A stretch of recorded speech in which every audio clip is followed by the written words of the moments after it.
SIE Worldwide Studios chairman Shawn Layden reflects on E3's place in a changing industry.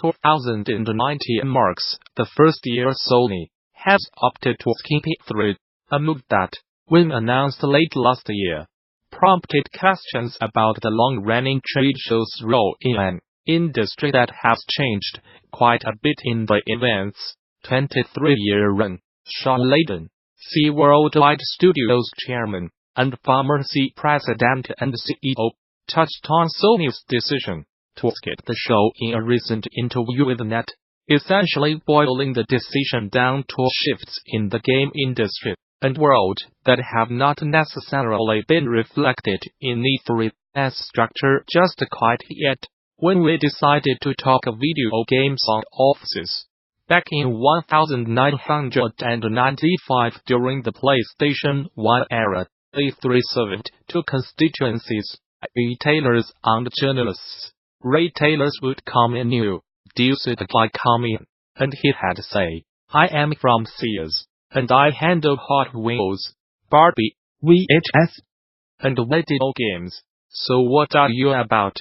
There was a huge educational component, says Layden. However, with how things are now, Layden says that most retailers want to have their holiday plans nailed down by February, making the June conference way too late in the year to even chat with retailers about those crucial plans.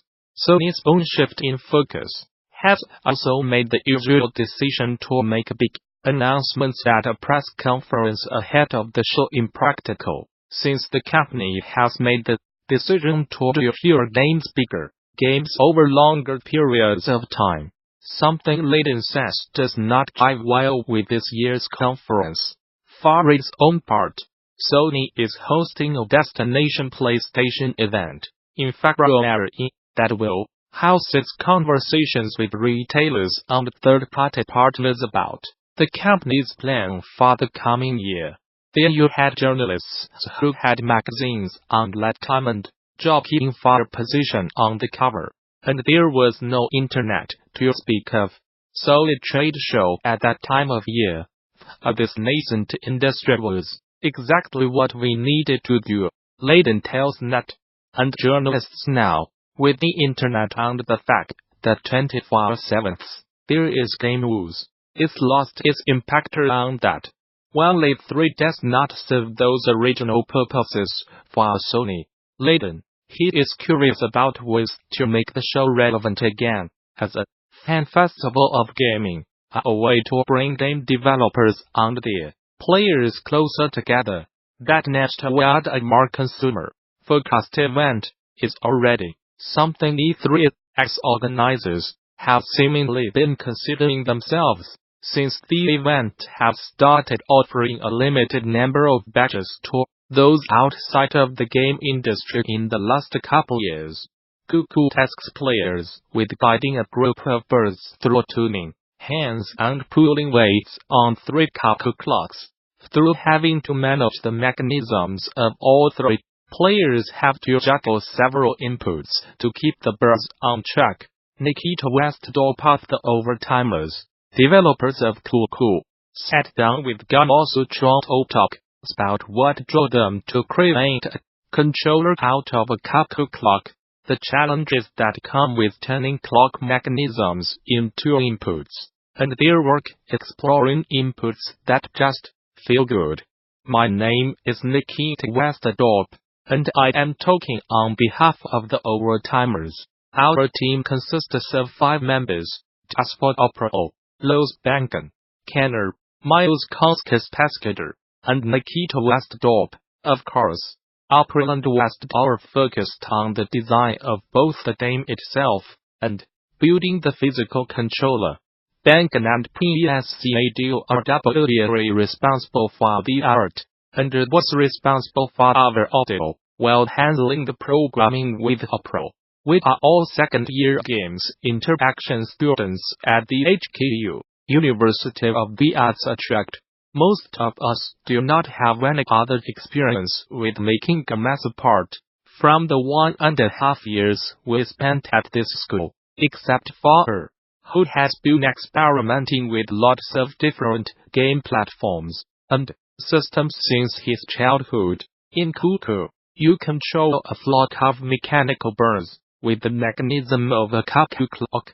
The birds all move with their own tempo, which encourages the player to jump from clock to give new commands. The interaction contains visceral pulling on weights and finally, setting the hands of the clock. The gears inside the mechanism resist pulling and rattle along with the movement of the birds. All in all, this creates a frantic multiplayer game, where you are never really in control. Unity and Arduino. A lot of the gears were generated with OpenSCAD. All of the clock components are laser cut. We mostly had access to MDF, which is what gave birth to a maker aesthetic that we continued in the game art.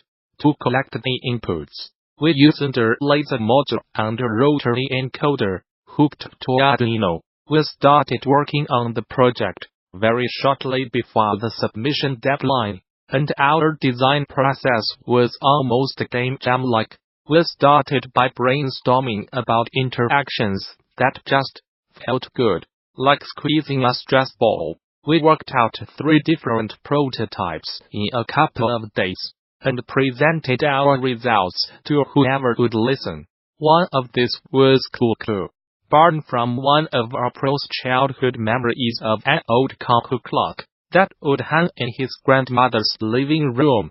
When the clock needed to be wound, he would practically beg his grandmother to let him do it, because it was so satisfying to hear the clock wind up. We got a lot of positive feedback. The pulling interaction was fun, and we thought that building the mechanics of a clock would be really interesting. First, we tried our hands at existing clocks, but the mechanisms were tiny, finicky, and would not stand up to a lot of playing. We decided on building a simplified clockwork from scratch. At the start, we built an escapement mechanism, which is what controls the pendulum swings in history's earliest mechanical clocks. Working this out, however, we found out that the tip of an escapement wheel had to be so thin, they would not be able to withstand a lot of play, so we started to look for an alternative. We came up with the idea to use a ratchet gear in combination with the laser system. This way we could still make use of the original idea to store kinetic energy inside the clock that would be released in ticks. A large gear only spins when the main weight pulls downward, and the laser transforms this rotation to ticks. We sent to the computer. We had this stored kinetic energy that we wanted to turn back into motion on the screen. To keep this interaction from being too one-dimensional, we added the clock's hand as a way to introduce direction to this force. Now, we can have objects move around on the screen. We are storing energy, so the player is left with some time to see the object on screen act on the inputs they have given. At this stage, we started introducing more clocks, about 3 per player. Since cuckoos are associated with this manic energy, we wanted to slightly overload the player with a large amount of inputs. Even though the player controls the cuckoo birds, their action and movement time, it is still very hard to have complete control over them. This is mainly because the player has to control 3 clocks, and these 3 birds, at the same time. We have noticed that this overload of inputs can actually give way for a lot of different playstyles. Unique controllers create an opportunity for different types of interactions and social engagement. Making a controller for a single game allows you to work with physical interactions that are intuitive for your players and surprisingly deep to design for. We like how Koo-Koo offers a physical experience that really resembles the original mechanism and is highly social in nature. The large amount of clocks makes the number of players really flexible. People can just walk up to the installation and join in. Newsbrief. Capcom's well-received Resident Evil 2 remake has shipped 3 million copies worldwide in 5 days. The survival horror title launched on X1 and PlayStation 4 on January 25th.